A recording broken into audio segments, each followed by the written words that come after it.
ನಮ್ಮ ಈ ಒಂದು ಶಿವಶಕ್ತಿ ರೇಖೆ ಅಭಿಯಾನದ ಮುಖಾಂತರ ಮನೆ ಮನೆಯಲ್ಲೂ ಕೂಡ ಎಲ್ಲರೂ ಕೂಡ ಎಲ್ಲ ತಾಯಂದಿರು ಎಲ್ಲರಿಗೂ ಕೂಡ ಈ ವಿದ್ಯೆಯನ್ನ ತಲುಪಿಸ್ಬೇಕು ಅಂತ ಹೇಳಿ ಒಂದು ಅಭಿಯಾನವನ್ನ ನಾನು ಮಾಡ್ಕೊಳ್ತಾ ಬರ್ತಾ ಇದ್ದೀನಿ. ಸೊ ಹಾಗಾಗಿ ನಿಮ್ಮೆಲ್ಲರಿಗೂ ಕೂಡ ಈ ನಮ್ಮ ಪರಿವಾರಕ್ಕೆ ಆತ್ಮೀಯವಾಗಿ ನಿಮ್ಮೆಲ್ಲರಿಗೂ ಕೂಡ ನಾನು ಸ್ವಾಗತವನ್ನ ಕೋರ್ತೇನೆ. ಮೊದಲನೇದಾಗಿ ನಾವು ಗುರುವಂದನೆಯನ್ನ ಮಾಡೋಣ. ಗುರುರ್ ಬ್ರಹ್ಮ ಗುರುರ್ ವಿಷ್ಣು ಗುರುರ್ದೇವೋ ಮಹೇಶ್ವರಃ ಗುರು ಸಾಕ್ಷಾತ್ ಪರಬ್ರಹ್ಮ ತಸ್ಮೈ ಶ್ರೀ ಗುರುವೇ ನಮಃ. ತಸ್ಮೈ ಶ್ರೀ ಗುರುವೇ ನಮಃ. ತಸ್ಮೈ ಶ್ರೀ ಗುರುವೇ ನಮಃ. ರೇಖಿ ಮಾತೆಗೆ ಧನ್ಯವಾದಗಳು. ಬ್ರಹ್ಮ ವಿಷ್ಣು ಮಹೇಶ್ವರಿಗೆ ಧನ್ಯವಾದಗಳು. ನವ ದುರ್ಗಿಯರಿಗೆ ಧನ್ಯವಾದಗಳು. ನಮ್ಮ ನಿಮ್ಮೆಲ್ಲರ ತಂದೆ ತಾಯಿಯರಿಗೆ ಪರಿವಾರದವರಿಗೆ ಧನ್ಯವಾದಗಳು. ಹಾಗೆ ಕುಲದೇವತೆ ಕುಲದೇವರುಗಳಿಗೆ ಧನ್ಯವಾದಗಳು. ಎಲ್ಲ ಗುರುಗಳಿಗೆ ಋಷಿ ಮುನಿಗಳಿಗೆ ಸಾಧು ಸಂತರಿಗೆ ಧನ್ಯವಾದಗಳು. ಬ್ರಹ್ಮಾಂಡದಲ್ಲಿರುವಂತಹ ದಿವ್ಯ ಶಕ್ತಿಗಳಿಗೆ ಹಾಗೂ ನಮ್ಮ ಜೊತೆಯಲ್ಲಿರುವಂತಹ ದಿವ್ಯ ಶಕ್ತಿಗಳಿಗೆ ಧನ್ಯವಾದಗಳು.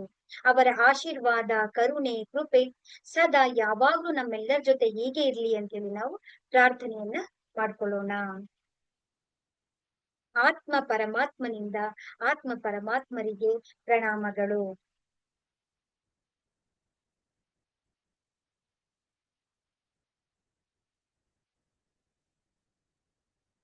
ಇರುತ್ತೆ ಸಣ್ಣ.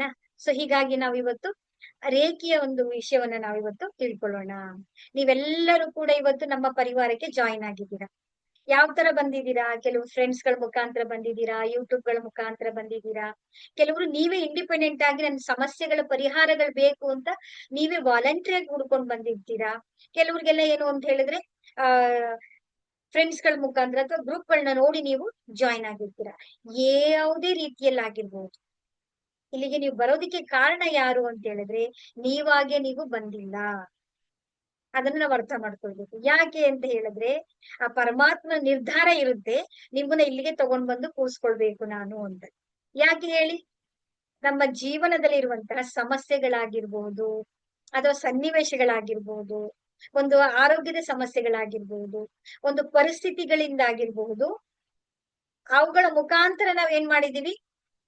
ಹುಡುಕ್ತಾ ಹುಡುಕ್ತಾ ಹುಡುಕ್ತಾ ಹುಡುಕ್ತಾ ನಾವ್ ಇಲ್ಲಿಗೆ ಬಂದು ನಿಂತ್ಕೊಂಡಿದೀವಿ. ಆ ಸಮಯದಲ್ಲಿ ಅಂತ ಸನ್ನಿವೇಶಗಳಲ್ಲಿ ಪರಿಸ್ಥಿತಿಗಳಲ್ಲಿ ನಾವ್ ಯಾರನ್ನ ಕರಿತೀವಿ? ನಾವು ಯಾರ ಜೊತೆ ನಾವು ನಮ್ಮ ಪ್ರಾರ್ಥನೆಯನ್ನ ಹೇಳ್ಕೊಳ್ಳೋದು ಯಾರ ಹತ್ರ? ಏ ಪರಮಾತ್ಮ ನನಗೆ ಏನಾದ್ರೂ ಒಂದ್ ದಾರಿಯನ್ನ ತೋರ್ಸು ಅಂತ ನಾವು ಕೇಳ್ಕೊಂಡಿರ್ತೀವಿ ಅಲ್ವಾ? ಯಾರ ಹತ್ರನು ನಾವ್ ಹೇಳ್ಕೊಂಡಿಲ್ಲ ಅಂತ ಹೇಳಿದ್ರೆ ನಮ್ಮ ಮನಸ್ಸಿನ ಒಳಗಡೆ ನಾವೇನ್ ಅನ್ಕೊಂಡಿರ್ತೀವಿ? ಸಾಕಪ್ಪ ಈ ಪರಿಸ್ಥಿತಿಯಿಂದ ನನಗೆ ಯಾವ್ದಾದ್ರೂ ಒಂದು ದಾರಿ ಬಂದ್ರೆ ಸಾಕು ಅಂತ ನೀವು ಕೇಳ್ತಾ ಇರ್ತೀರಲ್ವಾ? ಅದ್ ಕೇಳಿದಕ್ಕೆ ನಿಮ್ಗೆ ಉತ್ತರ ಬೇಕಾ ಬೇಡ್ವಾ? ದಾರಿ ಬೇಕಾಗತ್ತೆ ಅಲ್ವಾ? ನೇರವಾಗಿ ಪರಮಾತ್ಮನೇ ಬಂದು ನಮ್ಗೆ ದಾರಿ ತೋರ್ಸ್ಕೊಡ್ತಾನ. ನಾವ್ ಎಷ್ಟೋ ಫಿಲಂಗಳಲ್ಲಿ ನೋಡಿರ್ತೀವಿ. ಮಂಜುನಾಥ ಫಿಲಂ ನೋಡಿರ್ಬೋದು, ಭಕ್ತ ಮಾರ್ಕಂಡೆ, ಎಷ್ಟೋ ಫಿಲಂಗಳು ನೋಡಿರ್ತೀವಿ. ನಾವು ಕರೆದಾಗ ಯಾರದಾದ್ರೂ ರೂಪದಲ್ಲಿ ನಮ್ಗೆ ಏನ್ ಮಾಡ್ತಾರೆ? ನಮಗೆ ಬೇಕಾದಂತ ದಾರಿಯನ್ನ ನಮ್ಗೆ ತೋರ್ಸ್ಕೊಡ್ತಾನೆ ಆ ಪರಮಾತ್ಮ. ಹಾಗೆ ಆ ಪರಮಾತ್ಮನ ನಿರ್ಧಾರದಿಂದ ನೀವ್ ಇಲ್ಲಿಗೆ ಬಂದು ಕೂತ್ಕೊಂಡಿದ್ದೀರಾ. ಇಲ್ಲ ಅಂತ ಹೇಳಿದ್ರೆ ನೀವ್ ಇಲ್ಲಿ ಬಂದು ಕೂತ್ಕೊಂಡಿದ್ರೆ ಹುಡ್ಕೊಂಡ್ ಕೂತ್ಕೊಳ್ಳೋಕು ಸಾಧ್ಯ ಇಲ್ಲ ನಿಮ್ ಕೈಯಲ್ಲಿ. ಎಲ್ಲವೂ ಕೂಡ ಅವನ ಆಟದಿಂದ ನಾವ್ ಇಲ್ಲಿಗೆ ಬಂದಿರ್ತೀವಿ. ಸೊ ಹಾಗಾಗಿ ಯಾರು ಹೆದರ್ಕೊಳ್ಳೋಂಗಿಲ್ಲ. ಸೊ ನಾವು ನಮಗ್ ಏನ್ ಬೇಕದ್ ನಾವು ಕಲ್ತ್ಕೊಂಡು ಹೋಗ್ಬೇಕಾಗ್ತಾ ಇರುತ್ತೆ. ಹಾಗಾದ್ರೆ ರೇಖಿಯನ್ನ ಯಾರ್ಯಾರು ಕಲಿಬಹುದು ಹಾಗಾದ್ರೆ? ಅದಕ್ಕೇನಾದ್ರು ಏಜ್ ಲಿಮಿಟೇಷನ್ ಇದೆಯಾ? ಸೊ ಯಾರ್ ಕಲಿಬಹುದು ಅಂದ್ರೆ ನಾನ್ ಹೇಳೋದನ್ನ ಯಾರ್ ಅರ್ಥ ಮಾಡ್ಕೊಳ್ತಾರೋ ಅವ್ರು ಎಲ್ಲರೂ ಕೂಡ ಕಲಿಬಹುದು. ಇದು ಯಾವುದೇ ರೀತಿಯಾದಂತಹ ವಯಸ್ಸಿನ ನಿರ್ಬಂಧಗಳಿರುವುದಿಲ್ಲ. ಆದ್ರೆ ಮಕ್ಕಳಿಗೆ ಸ್ವಲ್ಪ ಅಂದ್ರೆ ನಾವ್ ಹೇಳೋದನ್ನ ಅರ್ಥ ಮಾಡ್ಕೊಳ್ಳೋಷ್ಟು ಇದ್ರೆ ಅಥವಾ ತಂದೆ ತಾಯಿ ಸಪೋರ್ಟ್ ಇದ್ರೆ ಆ ಮಕ್ಕಳು ಕೂಡ ಜೊತೆ ಜೊತೆನಲ್ಲಿ ಪಾಲ್ಗೊಂಡು ಕಲ್ತ್ಕೊಂಡು ಹೋಗ್ಬೋದಾಗಿರುತ್ತೆ. ಮಿನಿಮಮ್ 14 ವರ್ಷದ ಮೇಲ್ಪಟ್ಟು ಯಾರ್ ಬೇಕಾದ್ರೂ ಕೂಡ ಕಲಿಬಹುದು. ಹಾಗಲ್ವಾ? ಒಂದು ಪ್ರಶ್ನೆಗೆ ನಿಮ್ಗೆ ಉತ್ತರ ಸಿಕ್ತು. ಹಾಗಾದ್ರೆ ನಮ್ಗೆ ಸಮಸ್ಯೆಗಳೇ ಯಾಕೆ ಬಂದಿದೆ? ಯೋಚನೆ ಮಾಡಿ. ನಮ್ಗೆ ಸಮಸ್ಯೆಗಳು ಬರ್ಲಿಲ್ಲ ಅಂದಿದ್ರೆ ನೀವೇನ್ ಮಾಡ್ತಾ ಇದ್ರಿ? ಆರಾಮಾಗಿ ನೀವೇನ್ ಮಾಡ್ತಾ ಇದ್ವಿ ನಾವು, ಗಂಡ ಹೆಂಡತಿ ಆರಾಮಾಗಿ ಇದ್ಬಿಡ್ತಿದ್ವಿ. ಆರಾಮಾಗಿ ಇದ್ಬಿಡ್ತಾ ಇದ್ವಿ. ಈ ಪರಮಾತ್ಮನ ಹುಡುಕೋ ಗೋಷ್ಗೆ ಹೋಗ್ತಿರ್ಲಿಲ್ವೇ? ಹೌದಲ್ವಾ? ಎಲ್ಲ ಇತ್ತು ಅಂತ ಹೇಳಿದ್ರೆ ನಾವ್ಯಾಕ್ ಬರ್ತಾ ಇದ್ವಿ? ಅದಕ್ಕೆ ಅವ್ನ್ ಏನ್ ಮಾಡ್ದ, ಮಾಡ್ತೀನಿ ರೀ ನಿಮ್ಗೆ, ಆಗ ನೀವು ನನ್ನನ್ನ ಹುಡ್ಕೊಂಡ್ ಬರ್ತೀರಾ ಅಂತ ಹೇಳಿ ನಿಮ್ಗೆ ಒಂದು ಸಿಚುವೇಶನ್ ನ ಕೊಟ್ಟಿದ್ದಾನಷ್ಟೇ. ಅದರಿಂದ ನಾವು ಹೊರಗಡೆ ಹೇಗೆ ನನ್ನ ಮಗಳು, ಹೇಗೆ ನನ್ನ ಭಕ್ತರು, ಯಾವ ರೀತಿ ಅವರು ಹೊರಗಡೆ ಬರ್ತಾರೆ, ಅವರಲ್ಲಿ ಎಷ್ಟು ಬುದ್ಧಿವಂತಿಕೆ ಇದೆ, ಯಾವ ರೀತಿ ಜೀವನವನ್ನ ನಡೆಸ್ತಾರೆ ನೋಡ್ಬೋದಲ್ಲ ಅಂತ ಹೇಳಿ ಪರೀಕ್ಷೆಯನ್ನ ಮಾತ್ರ ಅವನು ಮಾಡ್ತಾ ಇದ್ದಾನೆ. ಪರೀಕ್ಷೆಯನ್ನ ಗೆದ್ರೆ ಏನ್ ಮಾಡ್ತಾರೆ ಹೇಳಿ ಪರಮಾತ್ಮ? ಅವನ ಪಕ್ಕದಲ್ಲೇ ನಮ್ಮನ್ನ ಕೂರ್ಸ್ಕೊಳ್ತಾನೆ. ಹೌದಲ್ವಾ? ಅವನ ಹೃದಯದಲ್ಲೇ ನಮ್ಗೆ ಜಾಗವನ್ನು ಕೂಡ ಕೊಡ್ತಾನೆ. ಹೌದಲ್ವಾ? ನಾವು ಒಂದು ಫ್ರೆಂಡ್ ಅನ್ನ ನಾವು ಮಾಡ್ಕೋಬೇಕು ಅಂತ ಹೇಳಿದ್ರೆ ಒಂದ್ಸಲ ಚೆಕ್ ಮಾಡ್ತೀವಿ ಅಲ್ವಾ, ಅವ್ ನಮ್ ಸರಿ ಹೋಗ್ತಾರ, ನಮ್ ಮಾಡ್ತಾರ. ಒಬ್ಬ ಫ್ರೆಂಡ್ಸ್ ನ ಮನೆ ಕರ್ಕೊಂಡ್ ಬರ್ಬೇಕಾದ್ರೂ ನಾವು ತುಂಬಾ ಸಲ ಯೋಚನೆ ಮಾಡಿ ಎಲ್ಲಾ ಮಾಡಿ ಕೊನೆಗೆ ನಾವು ಮನೆ ಕರ್ಕೊಂಡ್ ಬರ್ತೀವಿ.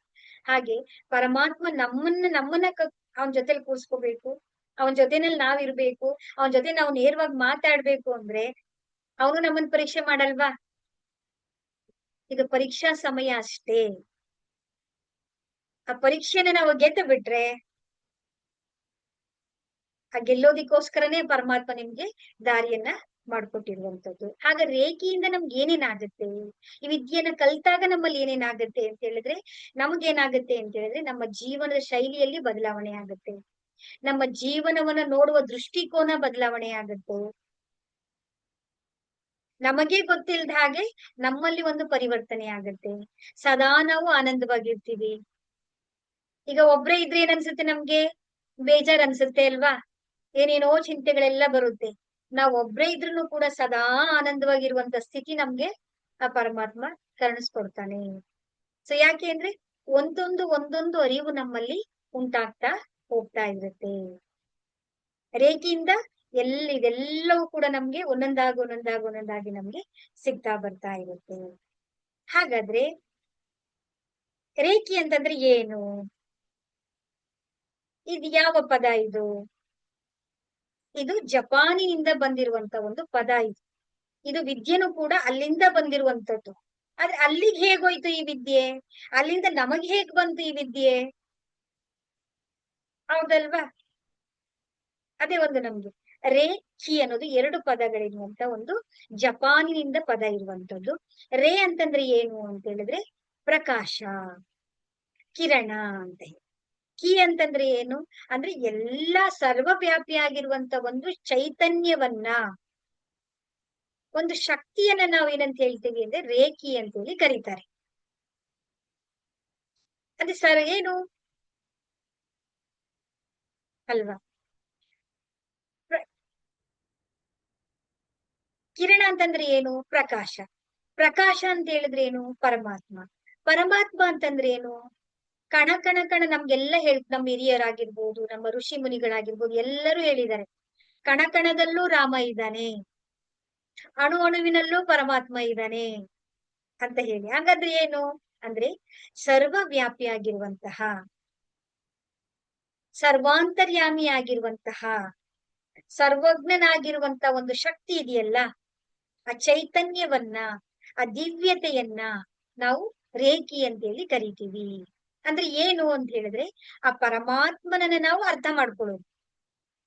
ಅಂದ್ರೆ ಆ ಪರಮಾತ್ಮನನ್ನು ಅರ್ಥ ಮಾಡ್ಕೊಳ್ಳೋಕೆ ಇರುವಂತ ಒಂದು ಕೀಲಿ ಕೈ ಇದು.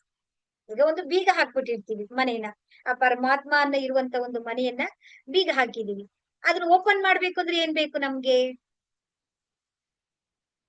ಕೀ ಬೇಕಲ್ವಾ? ಕೀಲಿ ಕೈ ಬೇಕಲ್ವಾ? ಇದು ರೇಖಿ ಹೇಗೆ ಅಂತ ಹೇಳಿದ್ರೆ ಆ ಪರಮಾತ್ಮನನ್ನ ನಾವು, ಅಂದ್ರೆ ಆ ಪರಮ ತತ್ವವನ್ನ, ಆ ಚೈತನ್ಯವನ್ನ ಸೇರಿಕೆ ಇರುವಂತ ಒಂದು ಕೀಲಿ ಕೈ ಇದು ಅಷ್ಟೇ. ಈ ಕೀಲಿ ಕೈನ ಓಪನ್ ಮಾಡೋದು ಹೇಗೆ, ಲಾಕ್ ಮಾಡೋದು ಹೇಗೆ, ಯಾವ ರೀತಿ ಅದ ಸೇಫ್ ಮಾಡ್ಕೊಳ್ಳೋದು ಹೇಗೆ ಅನ್ನೋದು ನಾವು ಗೊತ್ತಾಗ್ಬಿಟ್ರೆ ನಮ್ಮ ಎಲ್ಲ ಸಮಸ್ಯೆಗಳಿಗೂ ನಮ್ಗೆ ಉತ್ತರ ಸಿಗ್ಬಿಡತ್ತೆ ನಮ್ಗೆ. ನಮಸ್ತೆ. ಯಾರು ಡಿಸ್ಟರ್ಬ್ ಆಯ್ತಾ? ಇಲ್ಲ. ಸರಿ ಸರಿ, ಓಕೆ ಅಲ್ವಾ? ಅಂದ್ರೆ ಅಣು ಅಣುವಿನಲ್ಲಿ. ಈಗ ಪ್ರಕಾಶ ಅಂತ ಹೇಳ್ತೀವಿ ನೋಡಿ, ಆ ಪ್ರಕಾಶ ಯಾವ್ದಾದ್ರು ಭೇದ ಭಾವ ಇದೆಯಾ ಬೆಳಕಿಗೆ? ಅದು ಎಲ್ಲಿಂದ ಎಲ್ಲಿಗೆ ಎಲ್ಲಾ ಕಡೆನೂ ಕೂಡ ಅದು ಹರಡ್ಕೊಂಡಿರುತ್ತೆ. ಈಗ ನಾವ್ ಯಾವ್ದಾದ್ರು ಒಂದು ನಿರ್ಜೀವ ವಸ್ತುಗಳನ್ನ ತಗೊಳ್ಳಿ, ಅಥವಾ ಜೀವ ಇರುವ ವಸ್ತುಗಳನ್ನ ತಗೊಳ್ಳಿ, ನಾವು ಅದನ್ನ ಸಣ್ಣದಾಗಿ ಕಟ್ ಮಾಡ್ತಾ ಅದನ್ನ ಇನ್ನು ಸಣ್ಣದಾಗಿ ಅದನ್ನ ಭಾಗ ಮಾಡ್ಕೊಳ್ತಾ ವಿಭಾಗ ಮಾಡ್ತಾ ಬಂದು ನಮ್ಗೆ ಸಿಗೋದೇನು? ಒಂದು ಅಣು ಅಥವಾ ಪರಮಾಣು ಸಿಗುತ್ತೆ. ಹೌದಲ್ವಾ? ಆ ಪರಮಾಣುವನ್ನ ಅದನ್ನು ನಾವು ನೋಡಿದಾಗ ಏನ್ ಸಿಗುತ್ತೆ ಅಲ್ಲಿ? ಕೇವಲ ಚೈತನ್ಯ, ಎನರ್ಜಿ ಮಾತ್ರ ಇರುತ್ತೆ ಅಲ್ವಾ? ಹೌದಲ್ವಾ? ಅದಕ್ಕೇನೆ ಹೇಳಿರೋದು ಅಣು ಅಣುವಿನಲ್ಲಿ ಕಣದಲ್ಲಿ ಇರುವಂತ ಒಂದು ಆ ಚೈತನ್ಯವೇ ಪರಮಾತ್ಮ. ಮತ್ತೆ ಇದು ಹೇಗೆ ನಮ್ಗೆ ಈ ಒಂದು ಅನುಗ್ರಹ ನಮ್ಗೆ ಸಿಗುತ್ತೆ?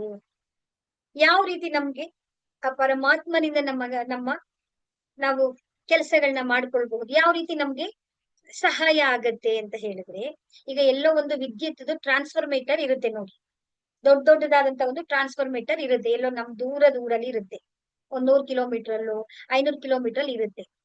ಅಲ್ಲಿಂದ ಎಲೆಕ್ಟ್ರಿಸಿಟಿ ನಮ್ಮನೆಗೆ ಹೇಗ್ ಬಂತು? ಅಲ್ಲಿಂದ ಏನ್ ಮಾಡಿದ್ರು? ಆ ಟ್ರಾನ್ಸ್ಫರ್ಮೇಟ್ ಇಂದ ಪೈಪ್ಗಳ ಮುಖಾಂತರ ಅಥವಾ ಲೈನ್ಸ್ ಗಳ ಮುಖಾಂತರ ನಮ್ಮ ಊರುಗಳಿಗೆ ತಗೊಂಡ್ ಬರ್ತಾರೆ. ಅಲ್ಲಿಂದ ನಮ್ಮನೆಗೆ ಏನ್ ಮಾಡ್ತಾರೆ? ಕಂಬಗಳನ್ನ ಹಾಕೊಳ್ತೀವಿ. ಕಂಬದಿಂದ ನಮ್ಮನೆಗೆ ಏನ್ ಮಾಡ್ತೀವಿ? ಮೀಟರ್ ಬೋರ್ಡ್ ಹಾಕೊಳ್ತೀವಿ. ಮೀಟರ್ ಬೋರ್ಡ್ ಇಂದ ಏನ್ ಮಾಡ್ತೀವಿ? ನಾವು ಸ್ವಿಚ್ ಗಳಿಗೆ ಹಾಕೊಂಡ್ಬಿಡ್ತೀವಿ. ಜಸ್ಟ್ ಸಣ್ಣ ಸ್ವಿಚ್ ಆನ್ ಮಾಡಿದ ತಕ್ಷಣ ಏನಾಗುತ್ತೆ? ನಮ್ಮ ಮನೆ ಪ್ರಕಾಶದಿಂದ ತುಂಬಿ ಹೋಗುತ್ತೆ. ಅದ್ ಹೇಗ್ ಬಂತು ಅಂತ ನಮ್ಗೆ ಅದನ್ನ ಅದ್ ಯೋಚನೆ ಮಾಡಕ್ಕಾದ್ರೂ ಸಮಯ ಇರುತ್ತೆ ನಮ್ಗೆ? ಅದ್ ಹೇಗ್? ಆ ವಿದ್ಯುತ್ ಬೆಳಕಿದ್ದ ಹಾಗೆ, ಲೈಟ್ ಇದ್ದ ಹಾಗೆ. ಅಂದ್ರೆ ಆ ಪರಮಾತ್ಮ ಅನ್ನೋದು ಒಂದು ಟ್ರಾನ್ಸ್ಫರ್ಮೇಟರ್ ಇರುತ್ತೆ. ಅಲ್ಲಿಂದ ನಾವ್ ಏನ್ ಮಾಡ್ಬೇಕು? ಆ ಚೈತನ್ಯವನ್ನ ನಾವು ತಗೊಳ್ಬೇಕಾಗಿರುತ್ತೆ. ಅದು ನಮ್ಗೆ ಗೊತ್ತಿಲ್ದ ಹಾಗೆ ನಮ್ ಜೊತೆಗೆ ನಾವು ಧ್ಯಾನವನ್ನ ಮಾಡ್ತಾ ಆ ಟ್ರಾನ್ಸ್ಫರ್ಮೇಟಿಗೆ ನಾವು ಕನೆಕ್ಟ್ ಆಗೋದು ಯಾವುದು ಅಂತ ಹೇಳಿದ್ರೆ ಧ್ಯಾನ. ಧ್ಯಾನ ಸರ್ವತ್ರ ಸಾಧನಂ. ಧ್ಯಾನವನ್ನ ಮಾಡ್ತಾ ನಾವು ನಮ್ಗೆಲ್ಲವೂ ಕೂಡ ನಮ್ಮ ಒಳಗಡೆಗೆ ಗೊತ್ತಾಗ್ತಾ ಬರುತ್ತೆ. ಧ್ಯಾನ ಅಂತಂದ್ರೆ ಏನು ಅಂದ್ರೆ, ಅದು ಸಿಂಪಲ್ ಆಗಿ ನಾವ್ ಏನೂ ಮಾಡೋದ್ ಬೇಡ, ಸುಮ್ನೆ ಕಣ್ಮುಚ್ಚಿ ಕೂತ್ಕೋಬೇಕು. ಕಣ್ಮುಚ್ಕೊಂಡು ಏನ್ ಮಾಡೋದು? ನಾವ್ ಏನು ಮಾಡೋಂಗಿಲ್ಲ, ನಮ್ಮನ್ನ ನಾವು ನೋಡೋದು ಅಷ್ಟೇ. ನಾನು ಯಾರು? ನಾನು ಏನಕ್ ಬಂದಿದ್ದೇನೆ? ನಾನು ಎಲ್ಲಿದ್ದೆ? ವಾಪಸ್ ಎಲ್ಲಿಗೆ ಹೋಗ್ತೇನೆ? ಅಥವಾ ನಾನು ಏನಾಗ್ತೇನೆ? ನಾವೆಲ್ಲರೂ ಏನಾಗ್ತೀವಿ ನಾವು? ಆಗ ನನ್ನ ಚೈತನ್ಯ ಏನು? ಈ ಪ್ರಶ್ನೆಗಳಿಗೆಲ್ಲ ಬೇಸಿಕ್ ಆಗಿ ನಾನು ಯಾರು ಅನ್ನೋ ಪ್ರಶ್ನೆಗೆ ಉತ್ತರವನ್ನ ನಾವು ಕಂಡುಕೊಂಡ್ಬಿಟ್ರೆ ಅಲ್ಲಿಗೆ ನಮಗೆ ಉತ್ತರ ಸಿಕ್ಕಿದ ಹಾಗೆ. ಆ ಉತ್ತರಕ್ಕೆ ಎಲ್ಲಿ ಸಿಗುತ್ತೆ ನಮ್ಗೆ ಅಂದ್ರೆ, ನಾವು ಧ್ಯಾನವನ್ನ ಮಾಡ್ತಾ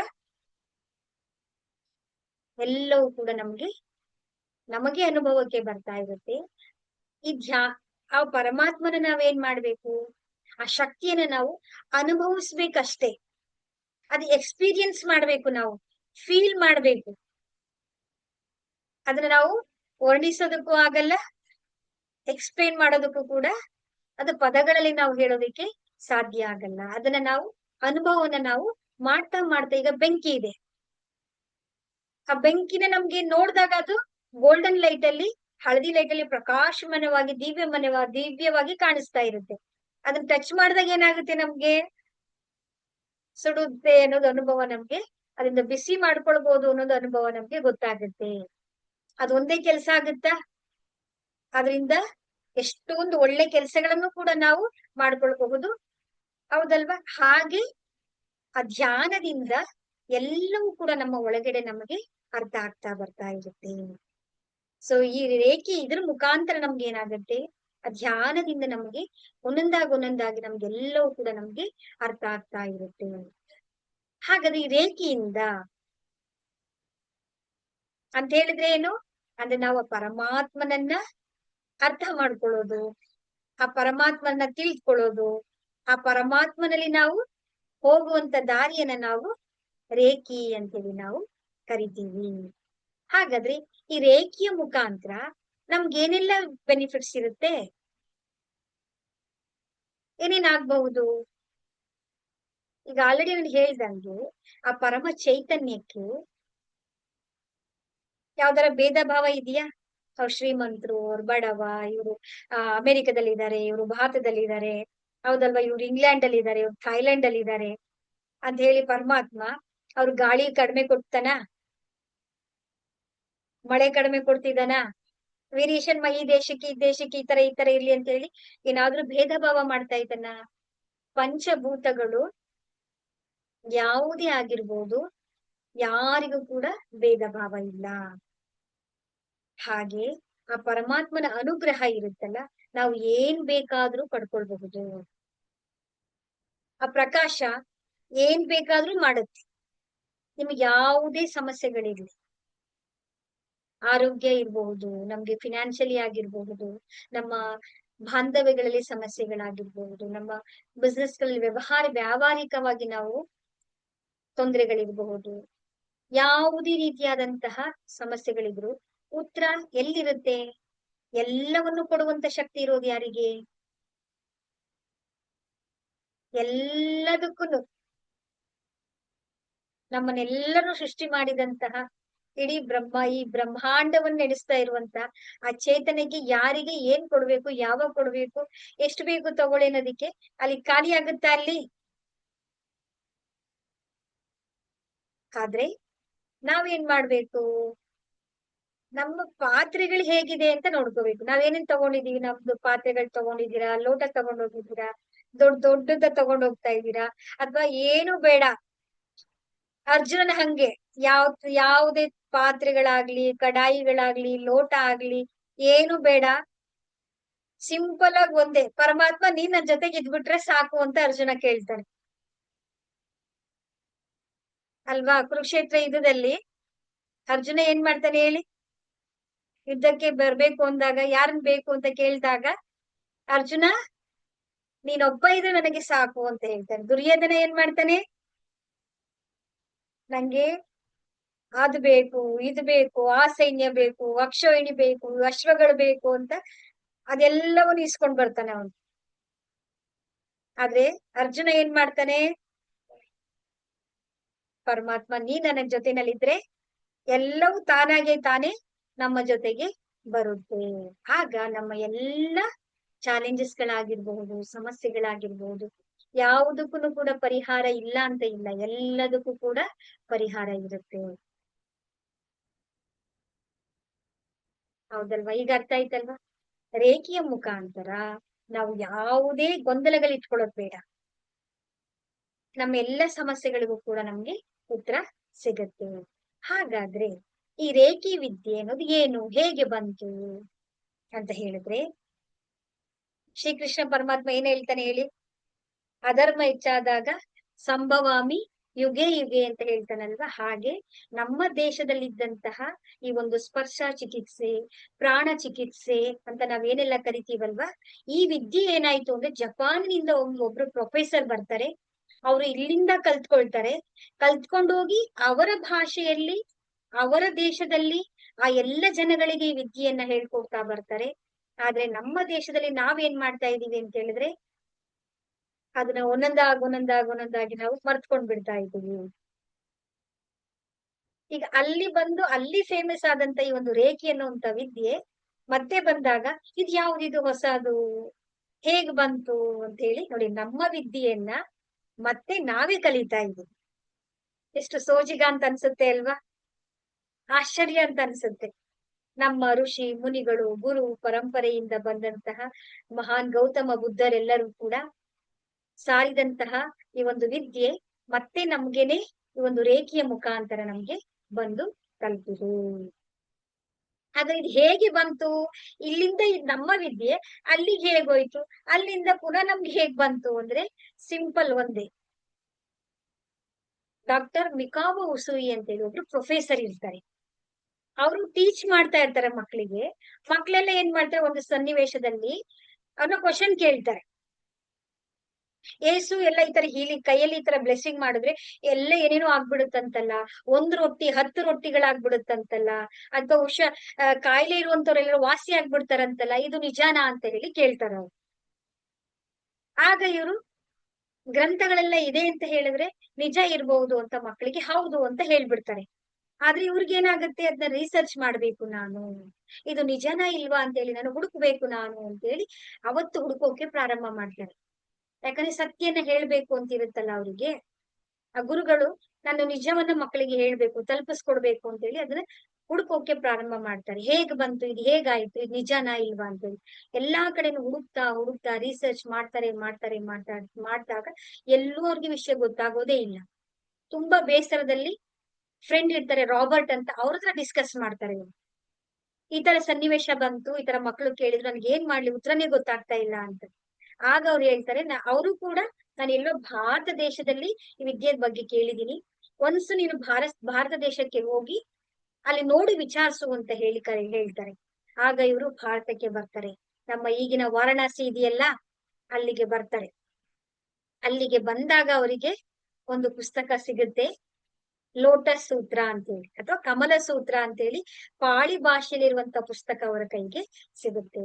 ಅದು ಯಾರಿಂದ ಬಂದಿದ್ದು ಅಂದ್ರೆ ಭಗವಾನ್ ಬುದ್ಧರಿಂದ ಬರ್ದಂತ ಪಾಳಿ ಭಾಷೆಯಲ್ಲಿರುವಂತಹ ಆ ಒಂದು ಎಲ್ಲ ಇನ್ಫಾರ್ಮೇಶನ್ಸ್ ಗಳನ್ನ ಕಲ್ತ್ಕೊಂಡು ಓದಿದಾಗ ಅವ್ರಿಗೆ ಅರ್ಥ ಆಗುತ್ತೆ, ಈ ಒಂದು ಚೈತನ್ಯವನ್ನು ನಾವು ಪಡ್ಕೊಳ್ಬೇಕು ಅಂದ್ರೆ ನಾವು ಧ್ಯಾನವನ್ನ ಮಾಡ್ಬೇಕು. 21 ದಿನಗಳ ಕಾಲ ಸತತವಾಗಿ ನಾನು ಧ್ಯಾನವನ್ನ ಮಾಡಿದ್ರೆ ನಮಗೆ ಆ ಒಂದು ಚೈತನ್ಯದೊಂದಿಗೆ ನಾವು ಕನೆಕ್ಷನ್ ಆಗ್ತೀವಿ, ಆ ಒಂದು ಶಕ್ತಿ ನಮ್ಗೆ ಸಿಗುತ್ತೆ ಅಂತ ಹೇಳಿ ಅವ್ರಿಗೆ ಅರಿವಿಗೆ ಬರುತ್ತೆ. ಆ ನಂತರ ಹೋಗಿ ಅವರು ಅಲ್ಲಿಂದ ಅವರು ಪ್ರಾರಂಭವನ್ನ ಮಾಡ್ತಾರೆ. ಸೊ ಈ ಒಂದು ದಿನದಲ್ಲಿ ಇವತ್ತಿನ ಕ್ಲಾಸ್ ಅಲ್ಲಿ ನಿಮಗೆ ರೇಖಿ ಅಂತಂದ್ರೆ ಏನು, ಅದರ ಹೇಗೆ ಬಂತು, ಅದರಿಂದ ನಮ್ಗೆ ಏನೇನು ಉಪಯೋಗ ಆಗತ್ತೆ ಅನ್ನೋದೆಲ್ಲವನ್ನು ಕೂಡ ನಿಮ್ಗೆ ತುಂಬಾ ಅಂದ್ರೆ ತುಂಬಾ ಸರಳವಾಗಿ ನಿಮ್ಗೆ ಹೇಳ್ಕೊಟ್ಟಿದ್ದೀನಿ ನಾನು. ತುಂಬಾ ಕನ್ಫ್ಯೂಷನ್ ಆಗೋದ್ ಬೇಡ. ಈಗ ಪುಸ್ತಕ ಒಂದೊಂದೇ ತರ ಹೇಳ್ಕೊಳ್ಳೋದಕ್ಕಿಂತ ನಿಮ್ಗೆ ಈಸಿಯಾಗಿ ಸುಲಭವಾಗಿ ನಿಮ್ಗೆ ಅರ್ಥ ಆಗ್ಬಿಟ್ರೆ ಅದು ನೀವು ಪ್ರಾಕ್ಟೀಸ್ ಮಾಡೋದಿಕ್ಕೆ ಮುಂದೆ ಅಭ್ಯಾಸವನ್ನ ಮಾಡೋದಿಕ್ಕೆ ನಿಮ್ಗೆ ಸಹಾಯ ಆಗುತ್ತೆ. ಇದ್ರಲ್ಲಿ ಏನಾದ್ರು ಡೌಟ್ಸ್